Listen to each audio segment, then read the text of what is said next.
সুপ্রিয় দর্শক, আসসালামু আলাইকুম। দেশ বা দেশের বাইরে যে যেখান থেকে ভিডিও দেখছেন, আশা করছি আল্লাহর রহমতে সবাই ভালো আছেন।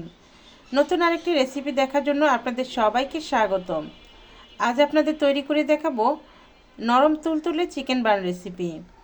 খুব সহজভাবে অল্প উপকরণে চিকেন ব্রেডগুলো আপনারা যে কোনো চুলাতেই তৈরি করে নিতে পারবেন। এই ব্রেডগুলো দেখতে শুধু সুন্দর না, খেতেও আলহামদুলিল্লাহ অনেক বেশি মজা। ব্রেডগুলো আপনারা বাচ্চাদের টিফিনে অথবা বিকেলের নাস্তা হিসেবেও তৈরি করে নিতে পারেন। তো ভিউয়ার্স, আশা করছি আজকের এই ব্রেড রেসিপি আপনাদের কাছে অনেক ভালো লাগবে। চলুন তাহলে চিকেন ব্রেড কিভাবে তৈরি করে নিতে হয় তার মূল প্রস্তুত প্রণালীতে আমরা চলে যাই। প্রথমে আমি একটা মিক্সিং বোলের মধ্যে নিয়ে নিচ্ছি 2 কাপ ময়দা। আপনারা ময়দার পরিবর্তে প্যাকেটের আটাও নিতে পারবেন। এখানে দিয়ে দিচ্ছি 2 টেবিল চামচ পরিমাণের গুঁড়া দুধ, 1 চামচ চিনি, সামান্য একটু লবণ, আর দিয়ে দিচ্ছি 1 চামচ ইস্ট আপনারা ভালো ব্র্যান্ডের নেওয়ার চেষ্টা করবেন, তাহলে ব্রেডগুলো অনেক ভালো হবে, একদম রেস্টুরেন্টের মতো হবে, নরম তুলতুলে। এবার শুকনো উপকরণগুলো ভালোভাবে মিশিয়ে নিচ্ছি, যেন সবগুলো উপকরণ ময়দার সঙ্গে খুব ভালোভাবে মিশে যায়। মেশানো হয়ে গেলে এখানে আমি কুসুম গরম পানি নিয়েছি, হাতে সহ্য পায় এমন গরম কুসুম পানি নিতে হবে। আচ্ছা, আমি এখানে ডো তৈরি করতে কুসুম গরম পানি নিয়েছি, আপনারা পানির পরিবর্তে কুসুম গরম দুধ নিতে পারবেন। এবার অল্প অল্প করে কুসুম গরম পানি দিয়ে ডোটা তৈরি করে নিচ্ছি। প্রিয় দর্শক, এই মুহূর্তে যারা আমার ভিডিওটি দেখছেন, আপনাদের সকলকে অনেক ধন্যবাদ জানাচ্ছি। যদি আমার ভিডিও আপনারা প্রথম দেখে থাকেন আর রেসিপি কোনো অংশ যদি আপনাদের ভালো লেগে থাকে, তাহলে আমার চ্যানেলটি ঘুরে আসতে পারেন। আমার চ্যানেলে মিষ্টি এবং ঘরোয়ার কিছু রেসিপি দেওয়া আছে, আশা করছি এই রেসিপিগুলো আপনাদের কাছে অনেক ভালো লাগবে। আর যদি রেসিপিগুলো আপনাদের কাছে ভালো লাগে, তাহলে চ্যানেলটি সাবস্ক্রাইব করে চ্যানেলের সঙ্গে থেকে যেতে পারেন। আর পরবর্তী ভিডিও সবার আগে পেতে পাশে থাকা বেল বাটনটি টাচ করে দেবেন, এতে করে যখনই আমি কোনো ভিডিও আপলোড করব সবার আগে আপনি পেয়ে যাবেন। তো এই তো ডোটা আমি খুব ভালোভাবে মথে নিয়েছি, আর দেখুন এই ডোটা কিন্তু এইরকম সফট নরম হবে। এবার এই ডোটাকে 2 থেকে 3 ঘন্টার জন্য রেস্টে রেখে দিচ্ছি। অবশ্যই গরম স্থানে রেখে দিবেন, তাহলে ডোটা খুব দ্রুত সেট হয়ে যাবে আর অনেকটাই ফুলে যাবে। ডোটা রেস্ট হতে হতে আমরা ব্রেডের জন্য ভিতরে পুরটা তৈরি করে নেব। আমি এই জন্য চুলায় একটা প্যান বসিয়েছি, আর তার মধ্যে 2 টেবিল চামচ পরিমাণে তেল দিয়ে এর মধ্যে হাফ কাপ চিকেন দিয়েছি, আর চিকেনগুলো আগে থেকে ছোট ছোট টুকরো করে কেটে ভালোভাবে ধুয়ে নিয়েছি। এবারে চিকেনের মধ্যে দিয়ে দিচ্ছি 1/4 চা চামচ আদা পেস্ট ও রসুনের পেস্ট। আদা রসুনের পেস্ট দিয়ে আবারও নাড়াচাড়া করে কিছুক্ষণ রান্না করে নিচ্ছি। গ্যাসের চুলা মিডিয়াম টু লো এর মাঝে রেখে এই চিকেনগুলো রান্না করে নিতে হবে। এবার এর মধ্যে দিয়ে দিচ্ছি স্বাদ মতো লবণ, 1/4 চা চামচ জিরা গুঁড়া, ধনিয়া গুঁড়া, আর দিচ্ছি গরম মশলা গুঁড়া। এবার এই সবগুলো উপকরণ আবারও খুব ভালোভাবে নেড়েচেড়ে নিচ্ছি, যেন চিকেনটা নিচে পোড়া না যায়। এবার এখানে দিয়ে দিচ্ছি সামান্য একটু হলুদের গুঁড়া, আর দিয়ে দিচ্ছি প্রায় হাফ চামচ শুকনো মরিচের গুঁড়া। আমি এখানে কাঁচামরিচ দিচ্ছি না, আপনারা চাইলে কাঁচামরিচ কুচি করে দিতে পারেন।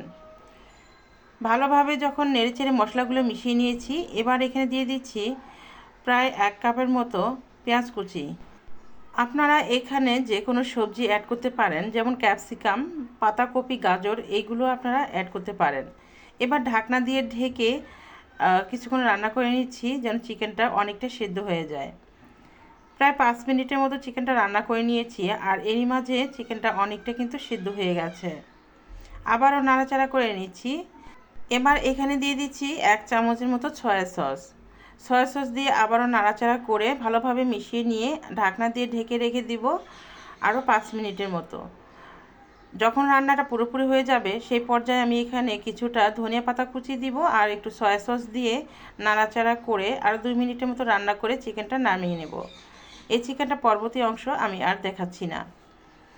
এবার আগে থেকে যে ডোটা রেস্টে রেখেছিলাম, ফিরে এলাম প্রায় 4 ঘন্টা পর, আর এই ডোটা দেখুন অনেকটা কিন্তু ফুলে ডবল হয়ে গেছে, আর কতটা সফট হয়েছে।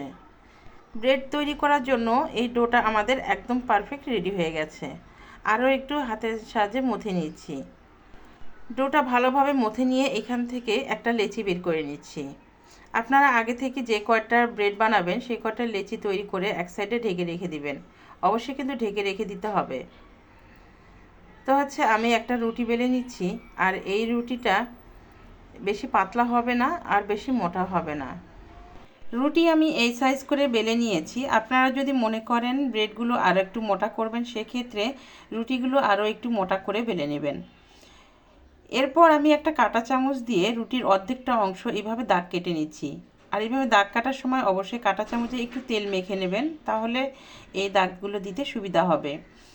এরপর ছুরি দিয়ে মাঝে মাঝে এভাবে দাগ কেটে নিচ্ছি, আর এইগুলো দিয়ে আমি পাপড়ি তৈরি করে নেব। আমি এই ব্রেডগুলো দেখার সৌন্দর্যের জন্য একটু ডিজাইন করে করে নিচ্ছি। আপনারা চাইলে কিন্তু এই ব্রেডগুলো এমনি সরাসরি করে নিতে পারেন, বল করে অথবা লম্বা শেপ করে, যে কোনো শেপে আপনারা এই ব্রেডগুলো তৈরি করে নিতে পারবেন।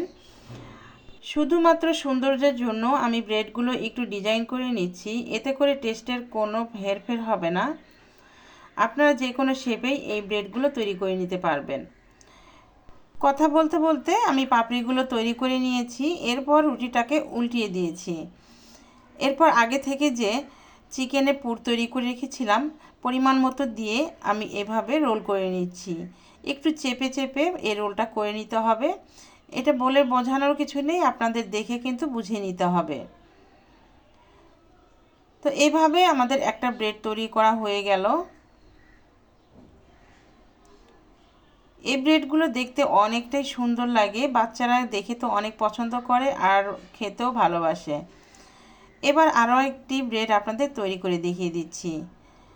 পরিমাণ মতো চিকেনের পুর রুটির উপরে দিয়ে এরপর রুটির এক সাইড থেকে ধরে এইভাবে চেপে চেপে রোল করে নিতে হবে, আর এই ব্রেডের দুই মাথা এভাবে সুন্দরভাবে লাগিয়ে দিতে হবে। এভাবে সবগুলো ব্রেড তৈরি করে নিয়েছি। এবার এই ব্রেডগুলো বেক করার জন্য স্টিলের একটা প্লেটে সাদা কাগজ দিয়েছি আর কিছুটা তেল ব্রাশ করে নিয়েছি। তেল ব্রাশ করার ফলে এই কাগজ থেকে ব্রেডগুলো খুব সহজে ছেড়ে আসবে।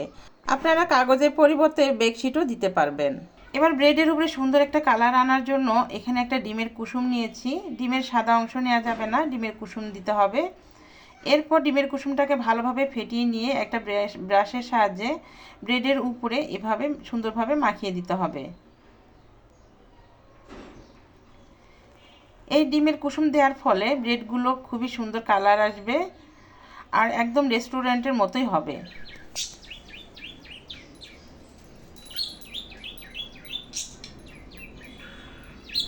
রেস্টুরেন্টে ব্রেডের উপরে সাদা তিল দিয়ে থাকে, তাই তো আমিও ব্রেডের উপরে একটু করে সাদা তিল দিয়ে দিচ্ছি।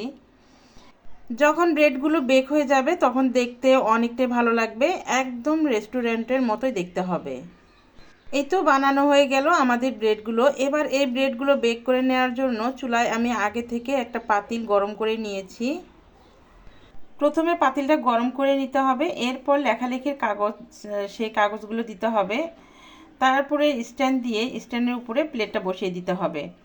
অবশ্যই কিন্তু কাগজ দিতে হবে, তাহলে আপনার ব্রেডের কালার খুবই সুন্দর হবে। ব্রেড ওভেনে বেক করলে যে কালার হয় ঠিক সেই কালারই হবে। এরপর একটা বড় সিলভারের ঢাকনা দিয়ে ঢেকে এটাকে বেক করে নিব 15 থেকে 20 মিনিটের জন্য। আর গ্যাসের চুলা লো থেকে মিডিয়াম হিটে রেখে দিতে হবে। এই পর্যায়ে ছোট্ট আরও একটা টিপস দিয়ে দিচ্ছি। ব্রেডের উপরে সুন্দর একটা কালার আনার জন্য অবশ্যই সিলভারের ঢাকনা ব্যবহার করবেন, তাহলে ব্রেডের উপরটা খুবই সুন্দর কালার হবে। চুলায় ব্রেড বেক করার ক্ষেত্রে সিলভারের ঢাকনা এবং কাগজ অবশ্যই ব্যবহার করবেন, তাহলে ব্রেডগুলো অনেক সুন্দর হবে, একদম পারফেক্ট হবে। প্রায় 20 মিনিট বেক করার পর আমি আপনাদের দেখিয়ে দিচ্ছি। দেখুন ব্রেডগুলো দেখতে কতটা সুন্দর হয়েছে। এ পর্যায়ে ব্রেডের উপরে একটু ঘি ব্রাশ করে নিচ্ছি, এতে করে ব্রেডগুলো অনেকটাই সিল্কি হবে, দেখতেও রেস্টুরেন্টের মতোই লাগবে। ব্রেড তৈরি করার ক্ষেত্রে কিছু কিছু ট্রিক্স যদি ব্যবহার করা হয়, তাহলে এই রকম ব্রেড খেতে রেস্টুরেন্টে যেতে হয় না। ঘরে খুব সহজভাবে একদম অল্প উপকরণে স্বাস্থ্যসম্মত ব্রেড আপনারা ঘরেই তৈরি করে নিতে পারবেন। তো মাশাআল্লাহ, এই ব্রেডগুলো দেখুন কত সুন্দর হয়েছে দেখতে, আর খেতেও আলহামদুলিল্লাহ অনেক বেশি মজা হয়ে থাকে। প্রিয় দর্শক, যারা ধৈর্য সহকারে আমার ভিডিওটি দেখেছেন আপনাদেরকে অসংখ্য ধন্যবাদ জানাচ্ছি। আশা করছি আমার আজকের রেসিপিটা দেখে আপনাদের কাছে অনেক ভালো লেগেছে আর রেসিপি সম্পর্কে আপনাদের অনেক ধারণাও এসেছে। রেসিপি ফলো করে আপনারা বাসায় একবার হলেও ট্রাই করবেন, ইনশাআল্লাহ আপনাদের ব্রেডগুলো একদম পারফেক্ট হবে, নরম তুলতুলে হবে। আর এই ব্রেডগুলো খেতে আপনাদের নামি দামি কোনো রেস্টুরেন্টে যেতে হবে না, ঘরে বসে আপনারা এত সুন্দর রেসিপি তৈরি করে নিতে পারবেন। তাহলে আজকের মতো এখানেই বিদায় নিচ্ছি। ভালো থাকবেন সবাই, সুস্থ থাকবেন, সকলকে ভালো রাখবেন।